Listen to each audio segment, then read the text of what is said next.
సంగారెడ్డి జిల్లా హత్నూరు మండలం దౌలతాబాద్లో ZPHS high స్కూల్లో మండల స్థాయి సీఎం కప్ 2023 క్రీడా పోటీలను ఎమ్మెల్యే మదన్ రెడ్డి ప్రారంభించారు. ఈ కార్యక్రమానికి ముఖ్య అతిథిగా తెలంగాణ రాష్ట్ర తొలి మహిళా కమిషనర్ చైర్పర్సన్ సునీతా లక్ష్మారెడ్డి హాజరయ్యారు.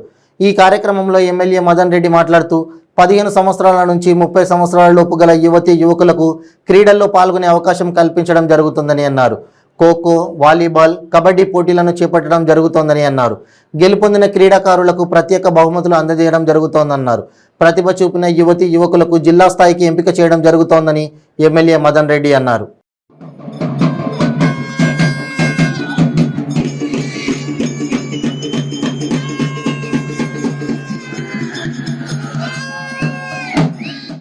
మరి స్థానిక ఎంపీటీసీలు సతీష్ గారికి, వీరేశం గారికి, మండల పార్టీ అధ్యక్షులు శ్రీనివాస్ రెడ్డి గారికి, ఇంకా చాలా మంది సర్పంచులు, ఎంపీటీసీలు, యువకులు చాలా మంది వేదిక పైన వాళ్ళందరికీ, ఎంఈఓ గారికి, అదేవిధంగా తహసీల్దార్ గారికి, మరి ఇతర అధికారులకు, ఇక్కడ వచ్చేసినటువంటి క్రీడాకారులకు, పీఈటీస్కి, పీడీస్కి, పత్రికా మిత్రులకు మీ అందరికీ పేరు పేరున నా హృదయపూర్వక నమస్కారాలు తెలియజేస్తూ, ఈరోజు మన గౌరవ ముఖ్యమంత్రి గారి పేరు మీద సీఎం కప్ అనే టోర్నమెంట్ ని ప్రతి మండలంలో కూడా ఏర్పాటు చేయడం జరుగుతోంది.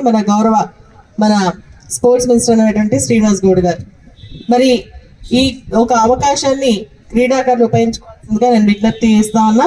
ఎందుకంటే గ్రామీణ క్రీడల్లో మరి యువకుల్ని ఆసక్తి పెంచాలన్న ఒక ఆలోచనతో, వారికి ఉత్సాహాన్ని అందించాలన్న ఒక ఆలోచనతో ఈ కార్యక్రమాలన్నీ కూడా మండల్ లెవెల్ నుంచి స్టార్ట్